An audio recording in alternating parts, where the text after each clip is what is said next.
प्रस्तुत काल आपण दुसऱ्या अध्यायातल्या 347 क्रमांकाच्या ओळीला येऊन थांबलेलो होतो. जाता जाता काल आपल्याला सांगितलं, ज्यांनी विषयावर म्हणजे रचनेवर काबू प्राप्त केलेला आहे, नियंत्रण ठेवलेले आहे, तो मात्र परमात्मा सुखाच्या जवळ जाऊ शकतो. इतर इंद्रियांना जिंकणं सोपं आहे, पण रचना जिंकणं अवघड आहे.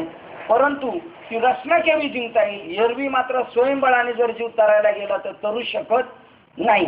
मग एरा इंद्रिया विषय तुटे तैसा नियमून ये रस हटे, जे जीवन हे न घटे ये नेवी. इंद्रियापासून विषयाची ताटातूट होणं ही गोष्ट तशी एवढी हे नाही सोपी. मग अर्जुना स्वभाव ऐसिया ही नियमाते पावे, जय परब्रह्म अनुभव होऊन जायजे. इंद्रियांना विषयापासून सोडवणं अवघड आहे. रचनेपासून जीवाला सोडवलं अवघड आहे. पण मग स्वभावे ऐसिया नियमाते पावे, जर त्याच्या अंतकरणामध्ये असा स्वभाव प्रगट झाला आणि तो अशा नियमाला प्राप्त झाला, जय परब्रह्म अनुभवे होऊन जायजे. जर तो स्वस्वरूपाचा जर त्याला अनुभव आला आणि परब्रह्म स्वरूपाशी जर एकरूप झाला, तर मग मात्र त्या साधकाला त्या विषयावर विजय मिळवायला सहज सोपं जातं. त्यांनी सांगितलं, त्या रसनेंद्रियाचा विषय तुटावा कसा असे म्हणतील तर अर्जुना, जेव्हा साधक गुरुकृपेने परब्रह्माच्या अप्रोक्ष अनुभवाद्वारा ब्रह्मरूप होईल, तेव्हाच रस इंद्रियांची लालसा शिथिल होईल. मग अशाही रचनेस सहज नियमन होईल. वास्तविक रचना जिंकणं अवघड आहे, पण जर गुरुचा अप्रोक्ष अनुभव गुरुच्या द्वारा परब्रह्माचा मिळाला तर साधक ब्रह्मरूप होईल. आणि ब्रह्मरूप झालेल्या साधकाला मग मात्र त्याचं विषयाकडे मन लागणार नाही, कारण जो विषयातून सुख मिळणार होतं त्याच्या कैक पटीने त्याला आत्मस्वरूपापासून सुख मिळणार आहे. अरे ज्यावेळी ते ब्रह्म मीच आहे असा साक्षात्कार अनुभव येतो, त्याच वेळी शरीराचे व्यवहार नाहीसे होतात. शरीराचे व्यवहार केव्हा नाश होतील? आपल्याला असं वाटतं, देवा आता ऐसा करी उपकारण, देहाचा विसर पाडी. मग त्या देहाचा विसर केव्हा पडू शकतो? तई शरीर भावना सती इंद्रिय सुद्धा विषय विसरती, जै सोहम भाव प्रतिती प्रगट होय. सोहम भाव ते परब्रह्म मी आहे असा अनुभव जेव्हा जीवाला येईल, त्यावेळेला त्याचे शरीराचा भाव विसरून जाईल. मी एक देह आहे ही भूमिका त्याची निघून जाईल आणि त्यावेळेला तो म्हणू शकतो, किंवा त्या महात्म्याबद्दल त्यावेळेला वर्णन केलेले, असो ऐसा कोठे आठवच नाही आणि देहीच विदेही आणि त्याचं ध्रुवपद आहे. अशी स्थिती ज्याला शरीर भाव नाचलेले त्याला स्थिती आहे. सर्व सुख ल्यालो सर्व अलंकार आनंदे निर्भय दिल्लत असे. हे कोणाला? त्याला जे शरीर भावना असती, देहीच विदेही बहुदशा. अशा प्रकाराने काल आपण या मार्गातून या विषयातून पुढे गेलो होतो. आणि मग मात्र त्यांनी सांगितलं की बाबा तू देव मला असं सांगते, स्थित प्रज्ञा आहेत ते कसे असतात, साधू पुरुष कसे आहेत, मला त्यांना ओळखायचे. अर्जुनाने प्रश्न केला, कारण देवानी ते सांगितलं शरीर भावना असले जातात. एरवी शरीराला विसरता येत नाही बघा. जिवंतपणी तर माणूस शरीराला विसरत नाही, पण शरीर त्याचं संपलं आणि त्या शरीरावर अंत्यविधी जरी केली तरी तो जीव त्या कुडीमध्ये राहिलेला आहे ना, तो त्या शरीराला विसरत नाही. म्हणून आपल्याकडं मनुष्याला त्याचा अंतिम क्रिया स्मशानात करून आल्यानंतर तो जिथे झोपायचा तिथं रात्रीचं काय ठेवतात?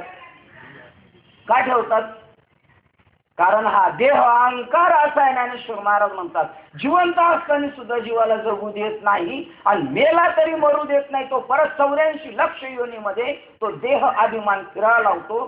त्या जीवाला त्याचे अंत्यसंस्कार स्मशानात झालेले आहेत, त्याचं शरीर थोडं सुद्धा राख सुद्धा शिल्लक राहिलेली नाही, तरी तो जीवात्मा तिथं भरकटत असतो. कारण तुम्हाला माहिती का, 11 महिन्याच्या खोलीत राहतात ना भाड्याने, ते खोली खाली करताना शेजाऱ्या पाजारांना जाताना काय करतात? भेटून जातात. आणि जाताना त्यांना काय येतं? रडायला येतं. कारण किती महिने राहिले होते, तरी पण आसक्ती निर्माण झाली, जिव्हाळा निर्माण झाला, जाताना वाईट वाटायला लागलं. तसा जो 60 वर्ष 70 वर्ष या कुडीत राहिलाय आणि तो जाताना त्याला का आनंद वाटणार आहे का? त्याला असं वाटणारच, इथं जावा, आपण या गल्लीत राहत होतो बरं का पूर्वी, अमुक तसं त्याला असं वाटतं. माझं शरीर नाही, पण तो जीवात्मा भटकत असतो. तो पुन्हा मागे येऊन पाहतो रात्रीचं आपली झोपेची जागा कुठे. तिथं लाईट लावून दाखवलेले, हे तुझा कार्यक्रम उरकलेला, इथं काय नाही, तुझं निघे बघ, आहे का काय तुझं? 10 इंद्रियात खेळला तर 10 इंद्रियातून तुझं दशक्रिया विधी केला, 13वा घातला. तू आता इथून काय कर, तुझं प्रयाण कर, तू इथून पुढच्या मार्गाला लाग. जेव्हा काही करायचं होतं तेव्हा केलं, नाही. असे शरीर भाव केव्हा नासतील तर जिवंतपणे असताना तर नाहीच नासत, पण मेल्यावर सुद्धा जीवाला तो देह अहंकार 84 म्हणजे ज्या ज्या योनीमध्ये जाईल तिथं तिथं त्याला फिरायला लावतो. मग असली गोष्ट अर्जुन म्हणतो ती कशी काय बाबा, असे कशी महात्मे असतील, अशी लोक असतील का ज्यांचा देहभाव विसरून गेला. आपलं त्या हँडवेलमध्ये नाव नसलं तरी आपण म्हणतो आपलं तर नाव नाही. आता आपल्या हातात जर पहिल्या सप्त्याचा हँडवेल आला तर आपण काय पाहतो, कीर्तनकाराची नावं पाहतो का आपली नावं पाहतो. पहिली आपलं नाव कुठं दिसतंय का, आपलं नाव नाही द्या ठेवून हँडवेल. हा, लग्नाची पत्रिका आली तरी आपण काय पाहतोय, पहिलं आपलं नाव पाहतोय. म्हणजे तो देह अहंकार जो जीवाचा जात नाही. आणि असं साधूचा गेला तुम्ही म्हणता, मग ते साधू जे स्थित प्रज्ञ ते कसे आहेत, तर तो परंपरा सांगितले त्यांनी. त्यांना विषयाची काय दुःख झालं तरी नाही, नाना दुःख प्राप्ती जरी झाली तरी त्याच्या चित्तामध्ये उद्वेग निर्माण नाही होत. असा ठेविले आनंद ते तैसेची राहावे, अशा प्रकारचा असतो. अशी वाटचाल करत करत गेल्यानंतर सांगितलं त्याला विषय जे आहेत ते सतावतात का, ते म्हणले नाही. काय अमृतानुभव झाला, जाता जाता अमृतानुभव झाला. काय ब्रह्मस्थिती आत्मबोधे तोषला, जो परमानंदे पोषला तो स्थित प्रज्ञ भला ओळख तू. कोण आहे स्थित प्रज्ञ, ज्याचा आत्मबोधाने तो तोषलेला आहे, प्रसन्न झालेला आहे, जो परमानंदाने पोखलेला आहे, परमानंदामध्ये पूर्णपणे मशगूल झालेला आहे, तोच स्थित प्रज्ञ ओळखू तू. तो अहंकार तो अहंकाराचे दौडूनी सकळ कामू सांडूनी विचारे विश्व होणे विश्वा माझी. तो जीव विश्वामध्ये स्वतः विश्वरूप होऊन फिरतो. अनु रेणूनी ठोकडा तुका आकाशा एवढा स्वतः जगभर झाला. ज्ञानेश्वर महाराज म्हणतात हे विश्वची माझे एवढी भूमिका आहे त्याची. ते आपल्या घरा एवढी आपली संकुचित भूमिका नाही. त्याचं म्हणतो हे सगळं घरच माझं आहे. मग सांगा आपल्या घरातल्या वस्तू आपल्या आहेत का दुसऱ्याच्या आहेत? हा, आपल्या घरातल्या वस्तू आपल्या आहेत का दुसऱ्याच्या आहेत? आपल्याच आहेत. मग हे जगत ज्याचं घर आहे, मग त्या जगातल्या सगळ्या गाड्या घोड्या कोणाच्या झाल्या? त्याला पाहिजे हात केली, बसला, उतरला, गेला निघून. हे विश्वच त्याचं, ते सगळी गोष्ट त्याच्याजवळ येतात. अशा प्रकाराने तो जीव हे ब्रह्मस्थिती निस्ती म्हणजे अनुभवता निष्काम ते पावले ब्रह्म परब्रह्म अनायासे. जे निष्काम तत्व त्यांच्यामध्ये प्रगट झाल्यानंतर ते मात्र परब्रह्म स्वरूपाशी एकरूप झाले. देख अखंडित प्रसन्नता आणि जेथ चित्ता तेथे विघ्ने नाही समजता संसार दुःखा. जो अंतकरणात सतत प्रसन्न आहे तिथं संसारातली दुःख तिथं येऊ शकत नाही. जैसा अमृताचा निर्धरू प्रसवेचा जठरू तया शुदा तृष्णेचा आडधरू काहीच नाही. ज्याच्या हृदयातच अमृताचा झरा लागलेला आहे त्याला खाण्यापिण्याची चिंता राहिलेली नाही. तैसे हृदय प्रसन्न होईल तरी दुःख कैसे की आहे. जर हृदयच प्रसन्न झालं तर दुःख कसं काय शिल्लक राहणार आहे तिथं. तेच अपैसी बुद्धी राही परमात्म स्वरूपी. कसा जीव राहणार? तैसे हृदय प्रसन्न होईल. चित्तामध्ये अखंड प्रसन्नता आपल्या पाहिजे. काही प्रसंग येऊ आपल्यामध्ये, सुख येऊ दुःख येऊ, आपण हेलकावे नाही खाल्ले पाहिजे. आपण लग्नाला गेलो तरी आपली स्वरूप स्थितीपासून आपण ढसळलं नाही पाहिजे. आपण अत्यंत दुःखाच्या वातावरणात गेलो तरी आपली स्वरूप स्थिती, कारण तुम्ही ज्या वातावरणाशी एकरूप होणार तर मग जीवाला विसर पडतो. नाही तर जीव आईच्या उदरात होता तेव्हा सुद्धा आठवतच होता. पण धरणी वायू लागता स्मरण विसरे तत्वतान ओळखू लागे माता पिता कोहम कोम. ज्या ज्या संघाशी तो लिप्त होतो त्या त्यावेळेला त्याचं स्वतःचं काय होतं विस्मरण होतं. त्या स्वरूपाशी एकरूप होईल तेव्हा ते सांगतात ज्याच्या हृदयामध्ये ते हृदय प्रसन्न होईल तरी दुःख कैसे की आहे तेथे अपैसी बुद्धी राही परमात्मा स्वरूप. ॲटोमॅटिक अपैसी म्हणजे ॲटोमॅटिक परमात्मा स्वरूपाच्या ठिकाणी त्याची बुद्धी राहील. केव्हा? ज्या वेळेला त्याचं हृदय प्रसन्न असेल, त्याला कोणत्याच गोष्टीची हे नाही. जैसा निर्वातीचा दीपू सर्वताने कंपू तैसी स्थिर बुद्धी स्वस्वरूपी योगयुक्ता. जसा घरात ठेवलेला निवाऱ्याला असलेला दिवा किती हवा आली तरी तो विझत नाही, त्याप्रमाणे त्याची स्थिर बुद्धीपासून तो केव्हाही बाजूला हलत नाही. आणि इथपर्यंत काल आपण आलेलो होतो. त्यांनी सांगितलं आणि त्यांनी सांगितलं होतं की असा जो साधू आहे त्याला मात्र त्याला विषय जरी आले तर विषय सुद्धा काय त्याला वाटतात, विषय सुद्धा ब्रह्मस्वरूप आहे. अरे कर्म कर्म ब्रह्म आहे असं ज्याच्या बुद्धीला आलं त्याला जगात दोन गोष्टी नाही. आणि आमच्या ज्ञानेश्वर महाराजांचा हा संप्रदाय अद्वैत. अद्वैत म्हणजे जगात दोन वस्तू नाही, ही साधूची भूमिका आहे. आणि आपली मात्र भूमिका जीवदशा असल्यामुळे आपल्याला काय दिसतं, ज्ञानेश्वरीतलं प्रमाण बघा आठवत असेल, देख मनुष्य जात स्वभावताच भजनशील झाले असे केवळ माझे ठाई. पण काय झालं, परी ज्ञान नसल्यामुळे ज्ञानेविना नाशिले. आणि बुद्धी भेदात वेगवेगळं वेगवेगळं वेगवेगळं दिसायला लागलं. कशामुळं, ज्ञान नसल्यामुळे. आणि जर ज्ञान भेटलं तर सगळं वेगवेगळं न दिसता सगळं काय दिसेल, एक. बुद्धी भेदाचे आले मग कल्पू नये ते कल्पू लागले आणि तत्व. हा अमृत अनुभव आज काल आपल्याला सांगितलं त्यांनी, तर त्याच्या दृष्टीने जगात दोन दिसत नाही. पण ही झाली साधूची स्थिती. आता पुन्हा विषयी लोकांचं जाता जाता त्यांनी सांगितलं, ज्याचे चित्त स्थिर झालेले नसते त्याला आत्म्याविषयीची बुद्धी नसते. चित्त स्थिर झालं तर ठिकाणी आत्मस्वरूपाच्या ठिकाणी तो स्थिर होऊ शकतो. हो, ज्याचे चित्त स्थिर झाले नाही त्याला आत्मज्ञानाविषयीचा अभिमान नसतो. मला ते सुख प्राप्त व्हावं असं त्याला केव्हाही वाटत, कारण त्याचं चंचल चित्त आहे. घडीभर असं वाटतं तर घडीभर तसं, घडीभर तसं. आणि त्यामुळं आपण दुःखाला कारण झालेले आहेत सगळे लोक. सतत आत्म अनुसंधान मी ब्रह्म आहे ही बुद्धी नसते. मग आपल्याला बुद्धी कोणती ठेवायची, सतत अनुसंधानावर राहिल्या पाहिजे. आपल्या जो नाकातला श्वास आहे तो काय म्हणतोय, श्वास, तो श्वास धरिता असो सोडिता हम, हा अजपाजप सतत चालू आहे. 21,600 वेळा आपल्या शरीरामध्ये श्वास जातो येतो, असं 21,600 वेळा होतो. आणि घेताना श्वास सो असा उच्चार होतो आणि सोडताना हम. सो हम या शब्दाचा अर्थ ते ब्रह्मच मी आहे ही बुद्धी त्याला नसते. आणि तशी भावना न करणाऱ्याला शांती किंवा चित्ताची स्वस्थता नसते. ज्याचं अनुसंधानापासून लक्ष डळलं, जो स्वरूपापासून बाजूला झाला, त्याला शांती नसते. त्याच्या जीवनात शांती नसल्यामुळे त्याच्या चित्ताची कशी असती, स्वस्थता नसते. चलबिचल असते, काय करावं, येऊ करो तेव कर येऊ कर. आणि ही जी भूमिका आहे ना, हीच आपली अंधपतनाला कारण आहे. हीच अंधपतनाला कारण आपली बुद्धी अस्थिर का झालेली आहे, की ज्या ज्या विषयाशी आपण एकरूप होत गेलो, जो जो विषय आपल्या वाटेला आला त्या विषयाशी आपण काय झालो बघा. आठवत असेल प्रमाण तर असं आहे, धरू जाता संग अनेक बुद्धीचे अनेक तरंग. आता आपण इथे गेलो परमार्थाला आलो, आपली बुद्धी इथं स्थिर राहील. आता आपण विषय लोकांमध्ये गेलो, विषय बुद्धी. संसारी लोकांमध्ये बरोबर गेलो तर बुद्धी कशी होणार, संसारी. नातेवाईकांमध्ये गेलो का हे वेदावे परत.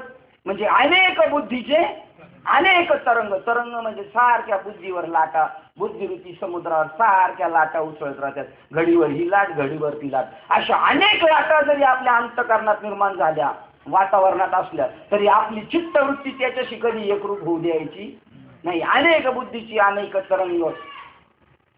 धरू जाता संग तव तव तो होतो बाधक. ज्या विषयाशी आपण पाहुण्याशी गेलो तर तेवढ्या पुरतं पाहुण्याला ठेवायचं, पाहुण्याला आत उतरू द्यायचं नाही. ते आतमध्ये गेलं का परत कालवा होणार कोणत्याही गोष्टीची, तिथपर्यंत जाऊ नाही द्यायचे. मग काय होतं, धरू जाता संग तव तव तो होतो बाधक. आणि तशी भावना न करणारा शांती किंवा चित्ताची स्वस्थता नसते. म्हणजे आपल्याला एकच काम करायचं, बाबांनी सांगितलं, आपल्याला फक्त आपल्या नाम साधनेवर काय राहायचं, आपल्याला अनुसंधानावर राहायचं. आपल्या श्वासावर आपल्या दिवस रात्र लक्ष पाहिजे. तो आपण 8 तासांनी घेतो का ऑटोमॅटिक चालू आहे, ऑटोमॅटिक चालू आहे. त्याच्यावर फक्त आपली तीच आपल्याला अखंड साधना करून आपली होऊ शकते. आणि त्याचंच प्रतीक सप्ताहामध्ये जो ठेवलेला आहे अखंड विना, तो विना त्याचा आहे, सारखा चालू राहिला पाहिजे. तो विना सातत्याने चालू ठेवण्यासाठी आमचा 8 तास आहे. पण ह्या विण्याकडे कोणाचं लक्ष नाही.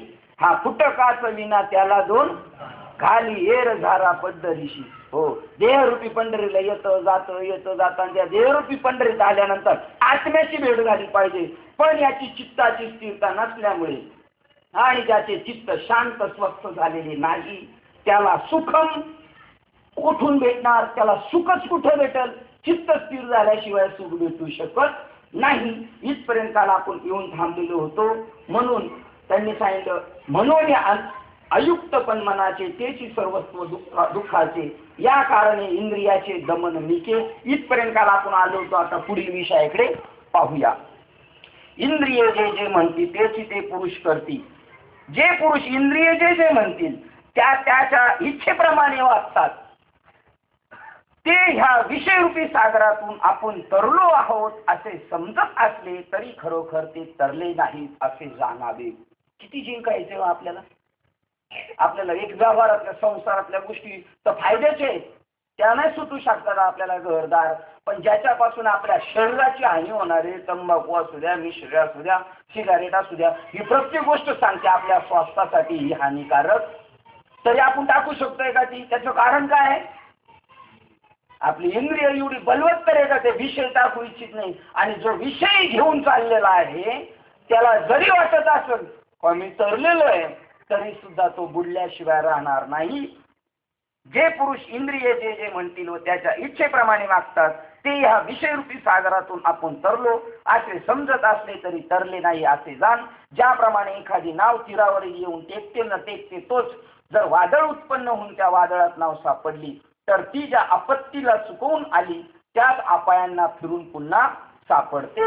म्हणजे एवढी संकट केली आणि शेवटच्या स्टेपला कितीतरी आपण उदाहरणं पाहतो. साधू लेवलला पोहोचलेले महात्मे पुन्हा गडगड गडगड गड खाली आलेले, त्यांच्याविषयी चुकीच्या गोष्टी आपल्याला ऐकायला भेटतात. त्यांचं चुकीचं वागणं झालं. काय झालं असं?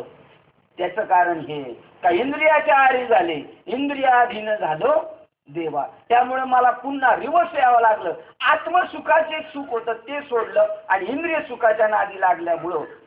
आणि म्हणून हरिपाठात सांगितलं इंद्रिया श्रवडी लपू इंद्रियाचा नादी लागू नको. तीर्थव्रत भाव धरी रे करुणा. काय त्याच्या अगोदर? इंद्रिया निजवृत्ती काळी सोहम. निजवृत्ती म्हणजे काय? हरिपाठ लदन किंवा चाललंय आपलं नाचून बिचून, पण निजवृत्ती म्हणजे काय? ही देहम ही वृत्ती आहे आणि त्याच्या खाली कोणती वृत्ती आहे? सोहम आहे. ते आपण आईच्या पोटात असताना आपलं भजन चालू होतं, पण जेव्हा नाळ कापली तिथपासून आपलं भजन तुटलं. त्याच्या अगोदर आपण म्हणत होतो सोहम मी ब्रह्म आहे. त्याच्यावर देहम. आपण देहात आल्यानंतर इतका देह भाव दृढ झाला. तुम्ही म्हणाल असं कुठे आहे का? आपण 84 लक्ष आपण जन्माला पोटात यायच्या अगोदर होतो त्यावेळेला सोहम म्हणत होतो, लगेच जन्माला आल्यावर देहम कसं म्हणत? तर आपल्याला उदाहरण सांगतो. आता आपल्याकडे ऊसतोडे आलेले असतात दिवाळीच्या अगोदर, आणि कारखाना चालू झाल्यानंतर ते ऊसतोडे बैल घेतात आणि ते ऊसतोडे कुठून घेतात? इथंच बैल विकत घेतात आणि कारखान्यावर न्यायला आणि ज्यावेळेला त्यांचा कारखाना बंद होतो त्यावेळेला त्यांना परत घरी जाताना ते बैल घेऊन जातात का? नाही घेऊन जातात. कारण का? तिकडं त्यांना काय, त्या बैलांना खायला प्यायला, त्यांनाच खायला प्यायला नाही म्हणून ते इकडं आलं. मग जाता जाता स्वस्तमध्ये बैल विकून जातात ते. मग स्वस्तमध्ये बैल विकून मग आपले टपलेलेच आहेत शेतकरी सगळे स्वस्तात बैल घ्यायला. मग घेतले बैल. आपल्याकडे काय बाबांनी तसंच केलं होतं, बैल घेतले. मग मी म्हणलं बाबा बैल घेतली, मग आता नावं काय होते? ते म्हणले त्याचं पहिलं नाव महादेव स्वाद्या होतं. म्हणलं बाबा मग तेच नाव ठेवलं का? म्हणलं छे छे असं थोडी करायचं. आपण कशाला त्यांची नावं ठेवायची? मी राजन प्रधान हे नाव ठेवले. कोणाचं? मग लगेच आता पहिला कोण होता? तो महादेव साधू होता तिकडं, पण आता इकडं आला आणि तळेकर बाबा बरोबर राहायला लागला. किती दिवसात तो राजन प्रधान झाला? किती दिवसात झाला? त्यांनी तो अहंकार टाकून दिला आणि इकडं लगेच राजन प्रधानचा अहंकार धरला. म्हणजे ज्या गोष्टीचं त्याच्यावर सारखं हॅमरिंग होतं, नाही राजा वय म्हणून जर नाही वळला तर चापकाचा फटका आहे त्याला. म्हणजे तो म्हणतो आता राजाचा चार्ज घेतलाच, तसा आपण देहाचा चार्ज घेतल्यामुळे आपल्याला विसर पडलेला आहे. ती निज वृत्ती काढण्यासाठी साधूला भेटल्यानंतर ती सोहमवृत्ती उठली ना तर काय करेल? ती सगळं माया उडवून देईल. असं काही प्रमाणे काय झालं?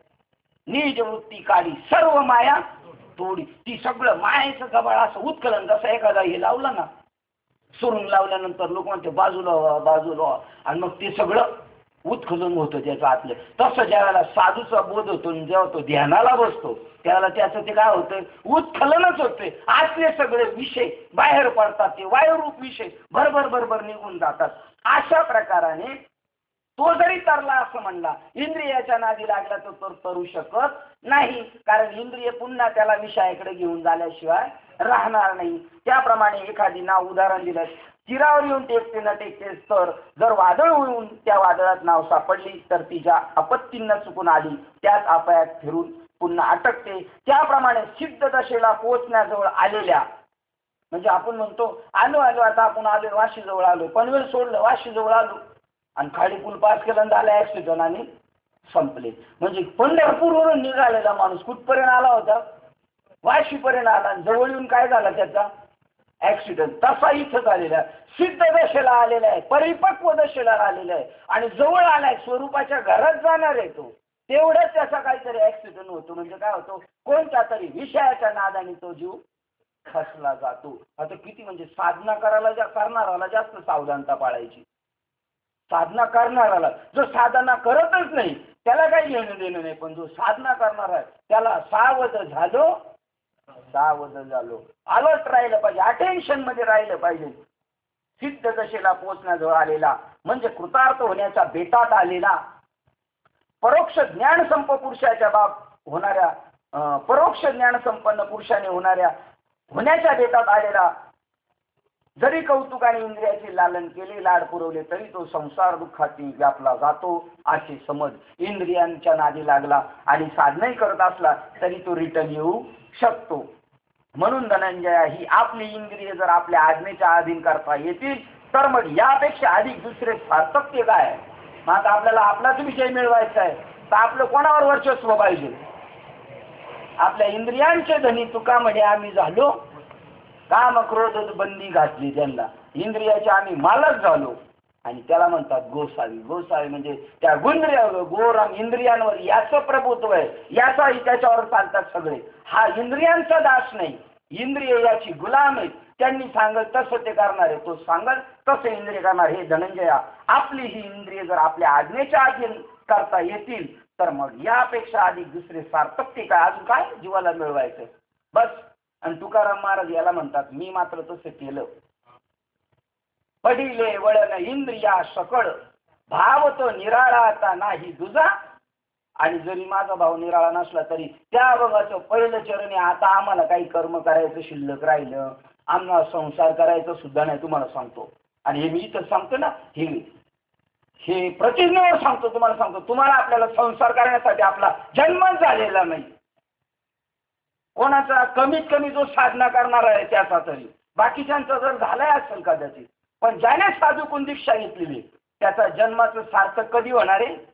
तुका म्हणे जन्मा आल्याचे सार्थक. जीवनाचं सार्थकता त्याला हे करणे काम, त्याला ते काम आहे पहिले स्वतःच हे करणार आहे. त्याला जेव्हा पहा की आपली इंद्रिय जर आपल्या अधीन करता आली तर यापेक्षा अधिक त्याला दुसरे काही सार्थक करायचे नाही. त्याला एकच सार्थकता मिळायची, आपली स्वस्वरूपता जी हिरावून गेलेली आहे ती आपल्याला प्राप्त करायची. आपलं दुसरं काहीच कर्म नाही, आपल्याला त्या कर्मासाठी आलोच नाही आपण. कारण आपल्याला कशाला पाठवले?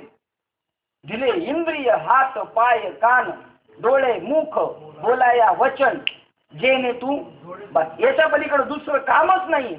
पण काय करावं? नको असलेले आपण दुनियाला ओढून घेतो आणि मग मात्र हैराण झालो का मग मात्र रडत बसतो. मग काय दिलं आहे आपलं? त्याप्रमाणे पहा की ज्याप्रमाणे कासव प्रसन्न असताना आपले हातपाय अधिक अवयव पसरते व आपले पसरलेले अवयव स्वइच्छेने स्वतःच परत आवरते.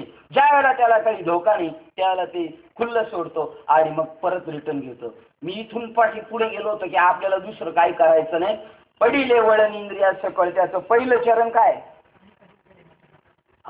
तुकाराम महाराज म्हणतात का आम्ही म्हणतो हे असो? तुकाराम महाराज म्हणतात याच्यात वाद नाही, पण आता आम्ही म्हटलं पाहिजे काय? आणि का दुसरे? आता मला दुसरं काय? पण आपल्याला तर अजून बरंच करायचंय, लेकीचं जमवायचंय, पोरांना का शिकवायचंय, कामाला लावायचे, गावाला घर बांधायचे. हे कुठं आपल्या अजून डोक्यात गेलेले. आणि तुम्हाला सांगतो, जर आपण संत वाचनाची एकनिष्ठ असू आणि आपली जर प्रगती होत नसेल तर आपण केवळ हेलपट्यावरच पंढरपूर आळंदी केलेली, जेवढं बी केलेला प्रोग्राम आहे. आपल्यात काय झालं पाहिजे? परिवर्तन ही संसार का आपल्यात बदलच झाला पाहिजे. आपले मागचे धंदे सगळे संसारात चिटकलेलं होतं ते संपलं पाहिजे. आणि दुसरे नेहमी या चित्तापासून या बस माझं एकच पांडुरंग देणी पांडुरंग म्हणी जागृती स्वपनी पांडुरंग, हेच माझ्या इंद्रियांना वळण पडलं. हे की नाही? असलंच आपलं कर्तव्य, आपल्याला दुसरं कर्तव्य नाही. त्याप्रमाणे ज्याची इंद्रिय स्वाधीन असून तो म्हणेल त्याप्रमाणे आज्ञेप्रमाणे करतात त्याचीच बुद्धी स्थिर प्रज्ञप्रत पावली आहे असे समज. ज्याची इंद्रिय ज्याच्या ताब्यात आहे, जरी इंद्रिय पुढे जायला लागली तर तो खेचून घेतो, कारण त्याचे लगाम कोणाच्या हातात आहे? आता ईश्वराच्या हातात त्याने दिलेले. अर्जुना, आता पूर्ण अवस्थेत प्राप्त झालेल्या ज्ञानास ओळखण्याची आणखी एक सूक्ष्म गूढ सहजासहजी लक्षात न येणारी खूण तुला सांगतो, ती ऐक. सर्व प्राणी आत्मज्ञान निद्रा परवश ज्या आत्मस्वरूपाच्या ठिकाणी निजलेले आहेत. सगळे मनुष्य जेवढे साधू संत तेही झोपलेले होते, त्यामुळे आपण झोपले याच्याबद्दल खंत नाही मानायची. साधू संत बी झोपलेले होते ना. उठा उठा साधू संत साधा फुलाले हित, गेला गेला हा नरदेह मग कैसा भगवंत. उठा उठा 2 वेळा म्हणजे उठा उठा. कोणाला? साधू झोपले होते, देव झोपलेले, तर आपण झोपलो त्याच्यात काय टेन्शन घ्यायचं? कारण आपण उठलो पाहिजे. जगातले कैक लोक म्हणजे एखाद्याला जाग आलेली आहे, बाकीचे सगळे जाग आल्याचं लक्षण आहे. त्याला सगळीकडे ईश्वर तत्व दिसतं, हे जाग आलेल्याचं लक्षण आहे. आणि ज्याला अनेक प्रकारची भिन्न स्थितीतली माणसं प्राणी मात्र दिसत असतील तर तो काय केलेला आहे? बस. मग आता ही 2च उदाहरणं, एक झोपलेला आणि एक जागा. त्याला ईश्वर दिसतो तो जागा आहे, आणि ज्याला जे माणूस दिसतात जग दिसतो तो झोपलेला आहे. सर्व प्राणी ज्या आत्मस्वरूपाच्या ठिकाणी निजलेले आहेत, तेथे ज्यास उजाडलेले असते, त्या आत्मस्वरूपाविषयी ज्याला पूर्ण यथार्थ ज्ञान असते, आणि ज्या व्यावहारिक विषय सुखाच्या प्राप्तीविषयी प्राणी मात्र जागे आहेत, त्या विषय सुखाच्या ठिकाणी जो निजलेला म्हणजे अहम ममता ध्यास रहित असतो, तोच अर्जुना खरा उपाधी रहित स्थिर बुद्धी गंभीर आणि मुनीमध्ये म्हणजे मनन करणारामध्ये श्रेष्ठ आहे असे समज. अत्यंत गुढातलं गुढ लक्षण सांगितलं. मार्ग गया कळे भाव भक्ती बळे, ते जगाचे मिळे ते जगासारखी त्यांची पळापळी नाही, उलथा पालत नाही चित्ताची. काही झालं तर आपलं एकच ध्येय, बस त्या स्वरूपापासून बाजूला व्हायचं नाही. आपल्याला हे सांगितलेले नवनाथ ग्रंथ आपण सगळ्यांनी ऐकलेले आहे. कोण एक साधू होता बघा, त्याचं नाव आठवलं होतं. त्याला सांगितलं होतं वरून शिला दगड तुझ्या डोक्यात पडे, जर इकडे इकडे पाशील तर सारखी दृष्टी तुझी तिकडे राहू दे. चरपटीनाथ आपल्यात होईल का एखादा चरपटीनाथ? त्याचे नाव ग्रीनिज बुकात नोंद होईल. स्वरूपापासून बाजूला न होणे, बाजूला गेला तर दगड. कोणता दगड? 84 लक्ष योनीचा दगड. हो, येण्याची शरीरे येण्याची शरीरे शरीरा येणे सरे, किंबहुना चिरा पडे, त्या दगडावर फोड करून टाकायची, चिरा पडे. जन्म मरणावर दगड टाकायचा आहे. त्याला लक्ष एकच ठेवलं पाहिजे, आणि त्याला वारकरी म्हणतात. तुका म्हणे लक्ष लक्षोनी अंतरी, तोच वारकरी, तोच याच्या खाली जसं कोर्टात म्हणतात ना, इस पॉइंट को नोट किया जाए, तोच वारकरी. मग बाकीच्यांनी विचार करायचा आपण तोच आहे का भलताय, तोच आहे का भलताय, ही गोष्ट आपण आपली चौकशी करून घ्यायची. त्यांनी सांगितलं दुसरं मात्र त्याला काही प्राप्त अर्जुना तोच उपाधी रहित, त्याचा अहम आणि ममता द्या संपलेला आहे. तोच अर्जुना खरा उपाधी रहित स्थिर गंभीर आणि मुनीमध्ये मनन करणाऱ्यामध्ये श्रेष्ठ असे समज.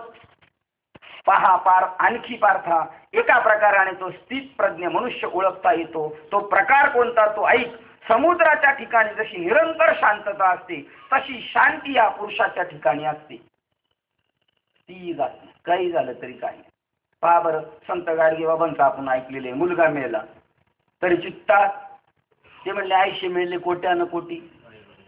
आधी याच्यात आपल्या कोणाचा निर्माण होईल का? हो होईल का? पोरगा मेला बरे झाले, देवा निघाले दिवाळे, आहे की नाही? बाईल मेली बरी झाली, आज कोण म्हणेल का? आणि असली म्हणण्याची जो जागा झालाय ना त्याला, कारण त्याचं संपलं देणे. समजा आता तुमचे एखाद्या बँकेचे हप्ते भरायचे संपले तर तुम्हाला आनंद वाटेल ना, सगळं नील झालं. तोच प्रकार आहे हा इथं. ऋणानुबंधाच्या चुकून पडल्या देणे आणि घेण्याचे व्यवहार आहे. ज्याचं संपलं देणं घेणं, तो मोकळं झालं, तो म्हणला सुटलो आता काय काय हप्ते भरायचे नाही. पण अजून आपल्याला तसं वाटलं तर ठीक आहे. तशी शांती या पुरुषाच्या ठिकाणी असते. जरी समुद्रात पावसाळ्यात सर्व नद्यांचे प्रवाह तुडुंब भरून मिळतात, तरी त्यामुळे तो इतकिंचितही वाढत नाही आणि आपल्या मर्यादेचे उल्लंघन करीत नाही. किंवा अर्जुना, उन्हाळ्याच्या वेळी सर्व नद्यांचे पाणी जरी आटून जाते तरी तो समुद्र ज्याप्रमाणे ओसरत म्हणजे यत्किंचितही कमी होत नाही, त्याप्रमाणे रिद्धी सिद्धी प्राप्त झाल्याने त्या पुरुषाच्या बुद्धीत उल्हास होत नाही, आणि त्या जर प्राप्त न झाल्या तरी त्यास असंतुष्टता, धैर्य गलितता प्राप्त होत नाही. रिद्धी सिद्धी भेटल्या तर ते खळबळून जाग होत, आणि त्या आल्या का गेल्या, तुम्हाला तो सांगतो खरा साधू तोय, तो संसाधू जो आहे तो रिद्धी सिद्धीच्या नादी लागत नाही. कालही विषय झाला. आणि अजून एक प्रमाण सांगतो तुम्हाला. आपण घरी गेल्यानंतर तो अभंग शोधायचा आणि पाहायचा. नाटाच्या अभंगात आहे, हरी तैसे हरीचे दास, नाही तया भय चिंता मोह आस. गेली का आपली, आपले भय गेलं का, आपली चिंता गेली का, आपला मोह गेला का, आपला आस गेला का, नसल गेलं तर आपण हरीचे दास. मग आपण इंद्रियाचे दास, मनाचे दास, चित्ताचे दास, अहंकाराचे दास आहे. हरी तैसे हरीचे दास. हरी सच्चिदानंद स्वरूप आहे, तो जीवही सच्चिदानंद स्वरूप आहे. त्याला कशाची काळजी नाही, तया भय चिंता मोह आस, होऊन राहती उदास. या संसाराबद्दल, संसारात राहायचं पण उदास रूपाने राहायचंय. पाहुणा आल्यानंतर, पाहुण्या घरी आपल्या घरी आला किंवा आपण दुसऱ्याच्या घरी पाहुणा गेलो, तिथं लय मोठमोठे एअर कंडिशनचे बंगले, ते म्हणले महाराज झोपा आजच्या दिवस इकडं. तरी राहतो आपण, पण कसं राहतो, पाहुण्यासारखं राहतो. हे आपलं तसं संसारात राहत आणि पाहुण्यासारखं राहिलं पाहिजे. हो, नाही तर तो उदास आहे त्याच्याबद्दल. नाही उदास. धरोनी आकाश भक्तीची बळकट, धरोनी पाय त्याजी येले जन. देवाचे पाय धरले कोणाला त्यागलं, जगाच्या नादी लागायचं नसतं. जे घडीत असतं तर घडीत तसं आहे, त्यांच्या नादी लागायचं नसतं. धरोनी पाय त्याजिले जन, धरोनी पाय त्याजिले जन. न लगे मान मृत्तिका धन. मानही नको, जमीन जुंबलय नको, कारण कंठी नामामृताचे पान. त्यामुळे न लगे आन आयुष्य झाले, काहीच नको असं झालं. आणि त्याच्यामध्ये या विषयाला धरून असं एक प्रमाणे, संसार तो तयाचा दास. त्या जीवाचा, त्या साधूचा संसार कोण आहे, दास आहे. संसार तो तयाचा दास. मोक्ष पाहत असे वास, आणि रिद्धी सिद्धी देशवटा दे त्रास. वैष्णवजन त्यास शिवती न. त्यांना गावाच्या बाहेर हाकलून दिलं. तुकाराम महाराजांना प्रसन्न झालं त्या रिद्धी सिद्धी, पण त्यांना सांगितलं गावाच्या बाहेर जाऊन राहायचं, इथं राहायचं नाही. म्हणजे तो रिद्धी सिद्धी आल्या गेल्याची काही शेचीच नाही त्याला, ते सांगतात. अर्जुना 307 नंबरची ओळ बघ काय. तैसे प्राप्ती रिद्धी सिद्धी तयाच्या शोभ नाही बुद्धी, आणि न पावता बाधी वृत्तीच तयाचे. त्याप्रमाणे तू सांग बरे अर्जुना, सूर्याचे घरी दिव्याच्या ज्योतीचा प्रकाश केला तरच उजेड पडतो का. काय दृष्टांत दिला बरं. सूर्यापुढे जर दिवा लावलं तर काय उजेड आहे का, तरच प्रकाश सूर्याच्या घरात पडणार आहे का. तसं साधूच्या पुढे रिद्धी सिद्धी म्हणजे काय, दिवा आहे, आणि साधू काय सूर्य. बघ काय उपमा दिलेली. आता ती ही एवढस केवढस, आणि ते कोणत्या स्वरूपात आणि कोणत्या वैभवात राहतात. आता ज्याला त्या वैभवाचीच सवय नाही सूर्याच्या, ते तेवढ्याच्या दिव्याच्या नादी. आणि एक दिवस दिव्याचं तेल संपलं का दिवा कधी तेल आहे तोपर्यंत, जोपर्यंत पुण्य आहे तोपर्यंत रिद्धी सिद्धी आहे. पुण्य संपलं तर रिद्धी सिद्धी चालल्या पळून, ज्या त्याच्या मार्गाने निघून जातात. ऐसे असोनी मतिमंद गुरुपाशी सिद्धी सामर्थ्य पाहते, ते सर्वस्वाशी नागवले निजात्म. काय अर्थ आहे त्याचा. म्हणजे जे आपल्या गुरुपाशी रिद्धी सिद्धीलाच मोठं समजतात, ते सर्वस्वाशी नागवले निजात्म. आत्मसुखाच्या ठिकाणी ते त्याला हरवून बसले आणि रिद्धी सिद्धीच्या नादी लागल्यामुळे नागवले, आणि आत्मसुख मात्र गुरुकडे गेल्यानंतर काय प्राप्त करून घ्यायचं आपण, आत्मसुख आपलं प्राप्त करून घ्यायचं. आपलं हरवलेलं आत्मसुख आपण प्राप्त करायचं. हे नश्वर जगातल्या रिद्धी सिद्धी आपल्याला देणाऱ्या वस्तू आहेत, पण त्यांच्या नादी लागायचं नाही. रिद्धी सिद्धी त्याप्रमाणे रिद्धी सिद्धी प्राप्त झाल्याने त्या पुरुषाच्या बुद्धीला उल्हास होत नाही, आणि त्या गेल्या तरी त्यांना येत नाही. त्याप्रमाणे सूर्याच्या घरी दिव्याने ज्योतीचा प्रकाश केला तरच उजेड पडतो का, किंवा तो दिवा न लावला तर सूर्य अंधारात कोंडला जाईल का. तर रिद्धी सिद्धी नाही आले तर त्यांचं काम होणार नाही का. पहा, त्याप्रमाणे त्या पुरुषाच्या घरी रिद्धी सिद्धी आल्या काय व गेल्या काय त्याची खिजगंती त्याला भान नसते, कारण तो अंतकरणाने नित्य निरअतिशय परमात्म सुखाच्या ठिकाणी निमग्न झालेला असतो. हे ऐकून आपल्या जीवनात हे उतरवायचं बरं का आपल्याला. एक तरी ओवी या आपल्याला आपलं असं सुरपायचं आहे, आपली बी अशीच भूमिका झाली पाहिजे. पहा ते काय म्हणतात, ओळ क्रमांक 62 क्रमांकाची ओळ काय, तरी देख रिद्धी सिद्धी तयापरी आली गेली से न सेची न करी. आल्या काय आणि गेल्या काय त्याचं त्याला काय घेणं. तो विगुंतला असे अंतरी महासुखी. तो कुठं गुंतलेला आहे, महासुखामध्ये, परमात्म सुखामध्ये गुंतल्यामुळं ते आल्या का गेल्या त्याची काही खबर नाही. कधी कधी आपल्या मेळाव्याला आपले पाहुणे येतात आणि ते नंतर मेळावा झाल्यावर मग आपल्यावर रागवतात, तू तर तेव्हा ओळख नाही दाखवली. अरे बाबा, आम्ही या महासुखात निमग्न झालेलो होतो, तू आला का गेला आम्हाला काही खबर नाही, पण आला तर बरं झालं आला बाबा. जो आपल्या ऐश्वर्यापुढे, घराच्या सौंदर्यापुढे इंद्रभुवनाला तुच्छ मानतो, त्याला भिल्लाच्या पाल्याच्या झोपड्यापासून पर्णकुटीत कसे समाधान होणार. काय ज्ञानेश्वर महाराजांचा दृष्टांत आहे. जो स्वतःच्या ऐश्वर्याच्या, घराच्या सौंदर्यापुढे, आत्मसुखाच्या किंवा त्यांनी सांगितलं स्वतःच्या घराच्या सौंदर्यापुढे त्या भिल्लाच्या इंद्रभुवनाला सुद्धा तुच्छ समजतो, तो भिल्लाच्या पाल्याच्या झोपड्यात कधी रमेल आणि कधी समाधान त्याला पावेल. म्हणजे रिद्धी सिद्धी म्हणजे भिल्लाच्या पाल्या, भिल्लाच्या पर्णकोटी. जो इंद्रभुवनाला नाव ठेवतो, काय ओळ आहे ज्ञानेश्वर महाराजांची 63 क्रमांक बघा. जो आपुलेने नागरपणे इंद्रभुवनाचे पाबळे म्हणे, तो केवी रंजे पालविले भिल्लाचे प्रश्नचिन्ह. तो त्याच्यात रंजेल का, रंजू शकत नाही. अरे जो अमृताला देखील नावे ठेवतो, तुम्हाला सांगू का ज्ञानेश्वर महाराज पुढच्या याच्यात सांगणार, अमृत चूळ भरायला लोकांना मिळत नाही, पण साधू साधार झालं तर पाय धुवायला सुद्धा काय अमृत. एवढं वैभव आपल्याला प्राप्त करून घ्यायचंय आणि तो आपला जन्मसिद्ध हक्क आहे. ते आपलं स्वतःचं स्वरूप आहे. ते मिळवण्यातच माणसाने आपलं आयुष्य खर्च करावा. त्यालाच खऱ्या अर्थाने शूर म्हणतात. जिंकावा संसार येणेच नावे तरी शूर. बाकीची कोण आहे ती, ये ती काय बापुडी किर अहंकाराची घोडी. अहंकार जतन करणारी ती घोडी आहे. त्यांचं काय घेणं देणं, त्याला शूर म्हणतात. जो अमृताला देखील नावे ठेवतो किंवा अमृत सेवनात सुद्धा स्थिर तृप्त असतो, तो कांजी किंवा पेच पीत नाही. काय म्हणतात, जो अमृतात ठी ठेवी तो जेवी कांजी न तेवी स्वसुख अनुभवी न भोगी रिद्धी. तो रिद्धीच्या सिद्धीच्या पाठी माग लागत नाही. अमृताला नाव ठेवतो आणि अमृत सुद्धा नाशणार आहे, पण नामामृत गोडी, त्याला नामामृत म्हणतात. बघा, खेळ मांडियला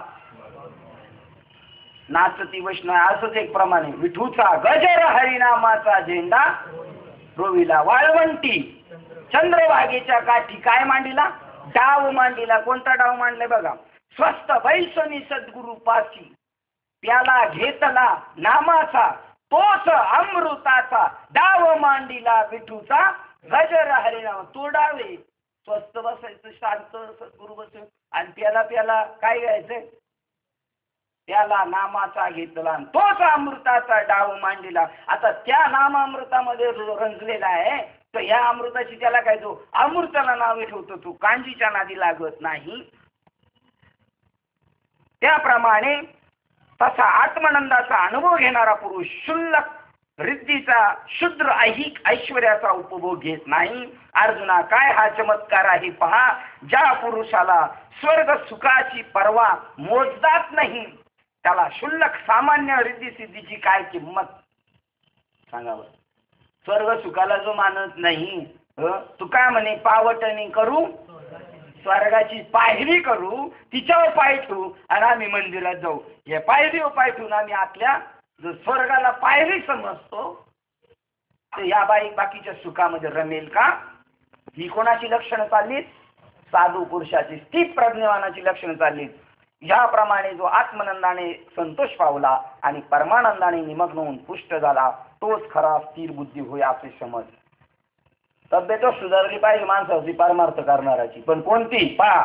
याप्रमाणे जो आत्मानंदाने संतोष पावला आणि परमानंदाने निमग्न होऊन पुष्ट झाला, संतुष्ट झाला, तोच खरा स्थिर बुद्धी होय असे समज. तो आपल्या ठिकाणचा मीपणा घालवून, सर्व विषय वासना टाकून, अज्ञान व तत्कार्य जग बाधित करून.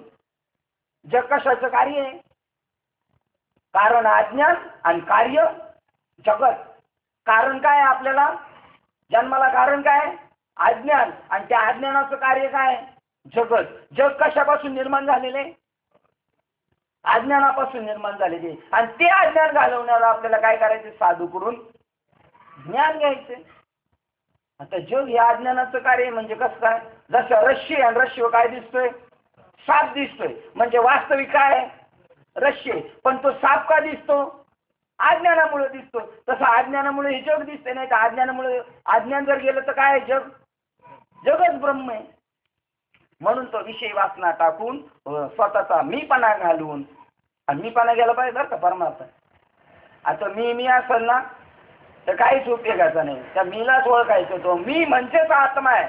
मी वासुदेव आहे. मी कोण? आणि तो मी म्हणतो शरीर आहे. तो म्हणतो मी असं म्हणलं. मी म्हणजे तू कोण? मी म्हणजे कोण? मी म्हणजे आत्मा आहे.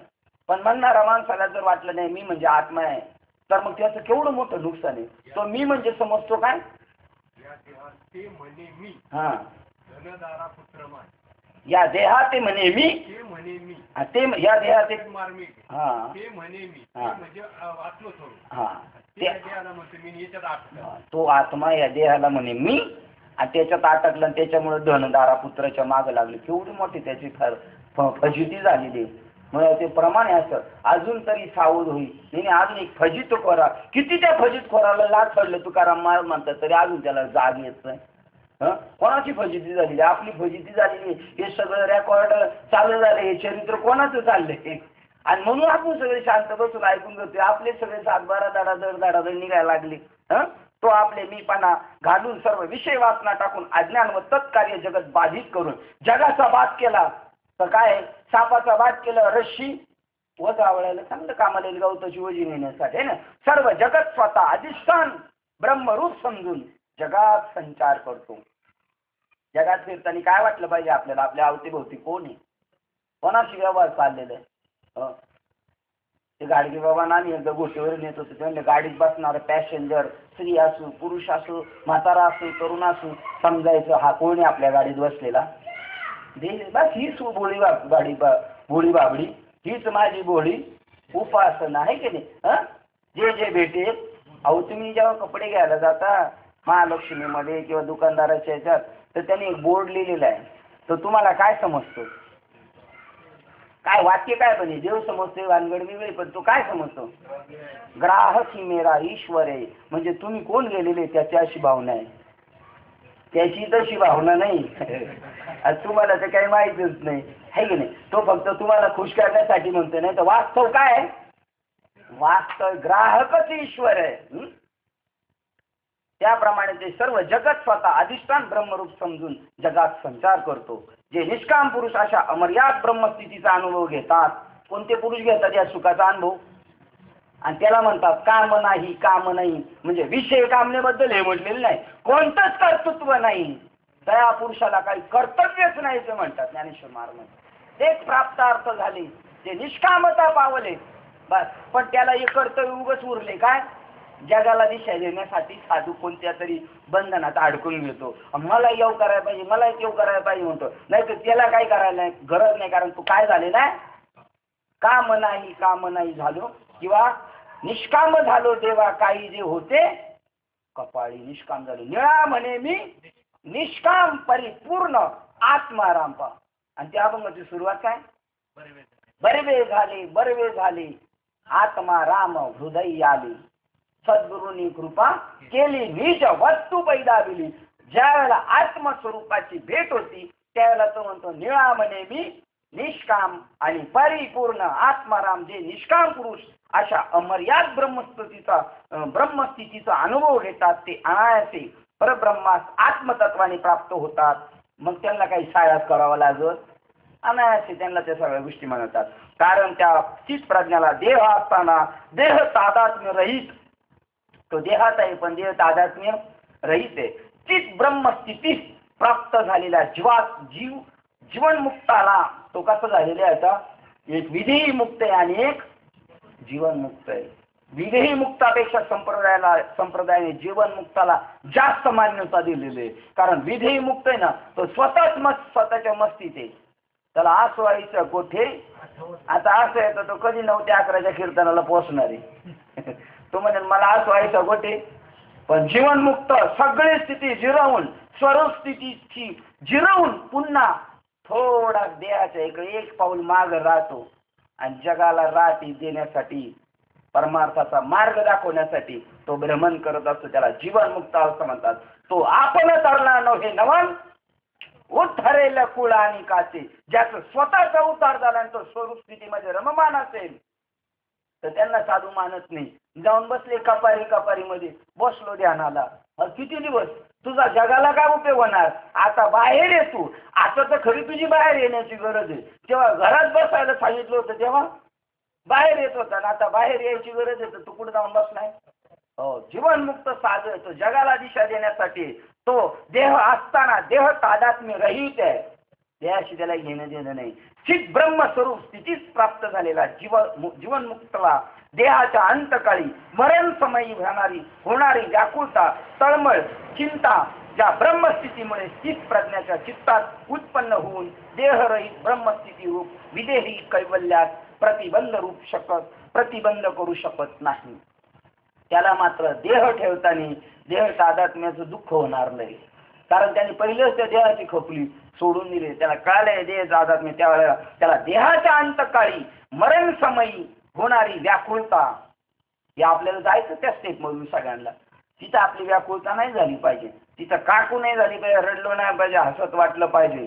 कारण जातो बाई बाई जाते ग माहेराला बाई जाते ग माहेराला.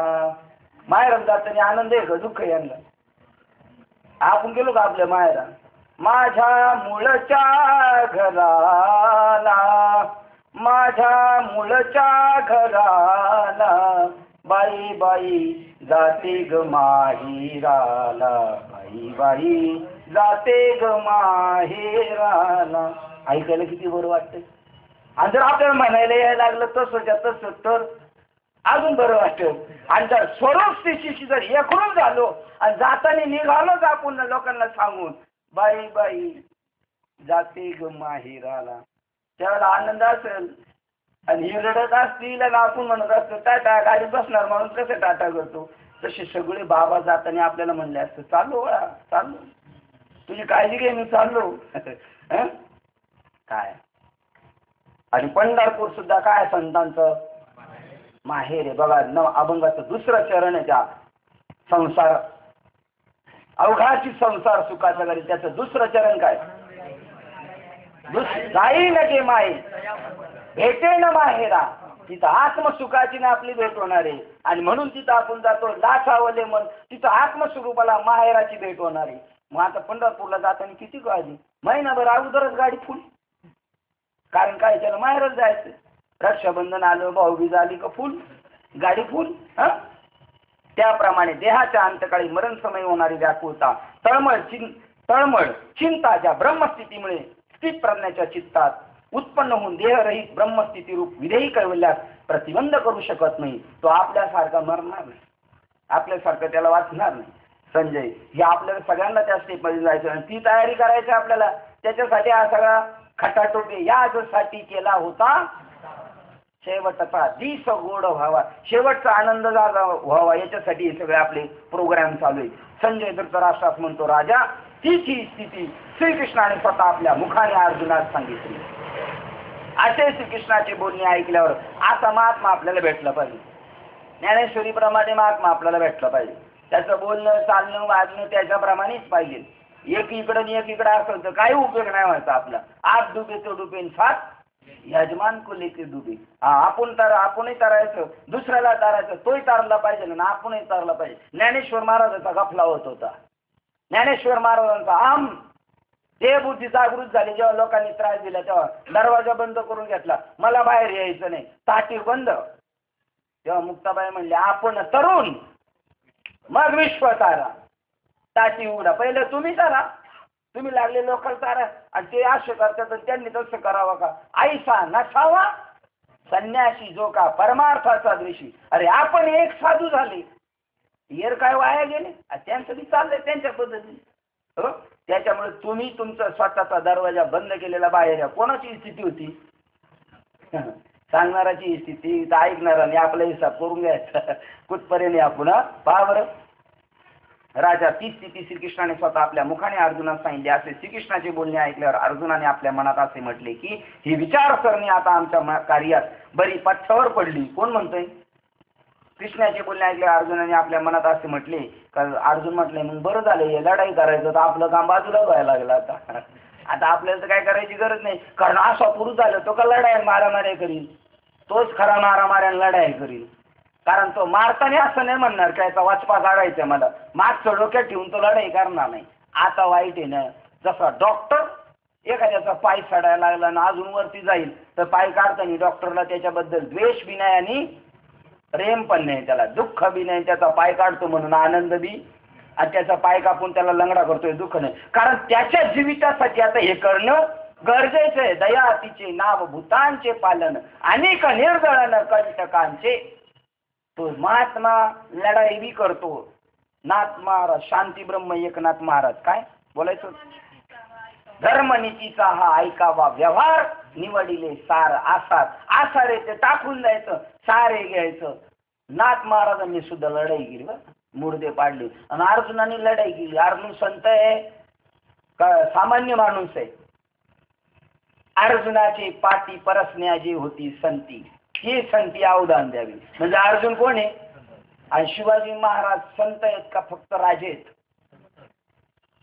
हे नक्की आहे ना. पण कारण त्यांनी कोणत्याही प्रकारचा द्वेष कामना डोक्यात काही ठेवून नाही केलेलं. ते जगत पालना करतासाठी ते जन्माला आलेले होते. ज्या ज्या वेळेला धर्मावर गाणी येते त्यावेळेला जेव्हा येतो त्याप्रमाणे धर्माचे रक्षक तेच विष्णूचे अवतार झाले आहे, पुढे होतील हे देणे ईश्वराचे. म्हणजे लढाई करणे त्या अर्जुनाला सगळे मुर्दे पाडून सुद्धा मोक्ष मात्र दुरावला नाही. कारण आत्मस्वरूपाच्या ठिकाणी सर्वच्या सर्व कामना श्रीकृष्णाने त्या वरच्या निरूपणात निश्चित केला. आत्मस्वरूपाचा हे प्राप्ती करताना या सगळ्या गोष्टीचा निश्चित केलाय. म्हणजे माझी लढाई आता आपसुकात संपलीच. त्या निश्चिताने माझे युद्ध करणे सहजच थांबेल. असे असले तरी मी युद्ध करावे, म्हणून मला मात्र तू युद्ध कर असे बजावून सांगतात. असो, आता देवाला बघा पुढच्या याच्यात काय म्हणणार. देवाला तो म्हणा तुला लाज वाटते का नाही देवा? एकदा म्हणतो निश्चिम झाला जो तिथपर्यंत झाला, त्याचं जगाचं काही करायचं शिल्लक राहिलं नाही, तो निष्काम झाला. आणि आता परत मला युद्ध करायला सांगतो. तुला असं दुटप्पी बोलतो, तुला काय लाज वाटते का नाही? आता असं आपण एखाद्या बाबाला असं म्हणलं तर बाबा आपल्याला नाही का घराच्या बाहेर काढायचं. पण असा जिव्हाळा आहे जाणे भक्तीचा, साधूशी जवळीक करणं म्हणजे जिव्हाळा आहे तो. जे नाही प्रश्न ते आपण त्यांना विचारू शकतो. तुम्ही कोणताही प्रश्न विचारा, त्यांना राग येणार. तुम्ही कोणताही प्रश्न विचारा बरं का. मी एकदा दादांना विचारलं, दादा तुम्ही कीर्तनाला जाता मग तुम्हाला किती पाकिट भेटतं? आता एखाद्या बाबाला असं विचारलं ते म्हणले संपत गाडी घेऊन जा नाही तर घोडे घेऊन जा. कधी 5-6 वर्षापूर्वी सांगितलं होतं. 700 रुपयाच्या पेक्षा जास्त अजून मिळाले. गाडी घेऊन जा नाही तर घोडे घेऊन जा. तुम्ही कोणती एवढी जवळच आहे तुमची. जसं आपण आपल्या आईवडिलांशी बोलताना निसंकोच असतो, संकोच नसतो, तसे साधू आपले काय आहेत? आहे का साधू काय आहेत आपले? तुम्ही संत माय बाप कृपावंत काय मी पती. तुम्ही माझे आई वडील आहेत, त्यामुळे त्यांच्याजवळ काय आपण घाबरायचं. याप्रमाणे श्रीकृष्णाचे भाषण ऐकून अर्जुन आपल्या मनात फार हर्षित झाला. आता तीच शंका घेऊन पुढे अर्जुन चांगला प्रश्न करील. तो प्रसंग फार सुरस आहे, जणू तो सर्व धर्माचे उत्पत्ती स्थान. आता पुढचा प्रश्न म्हणजे काय? सगळ्या धर्माचं काय? धर्माचं उत्पत्ती स्थान अथवा विचाररूपी अमृताचा समुद्रच प्रश्न पुढचा. त्या संवादाचे निरूपण सर्वश्रेष्ठ जगदीश्वर स्वतः करतील व तीच गोष्ट श्री निवृत्तीदास ज्ञानदेव सांगतील. असो, दुसऱ्या अध्यायाला आपण इथे निरोप देत आहोत. तिसऱ्या अध्यायात पदार्पण करण्यापूर्वी आपण एक वेळेला पुंडलिक वरदेव हरविठ्ठल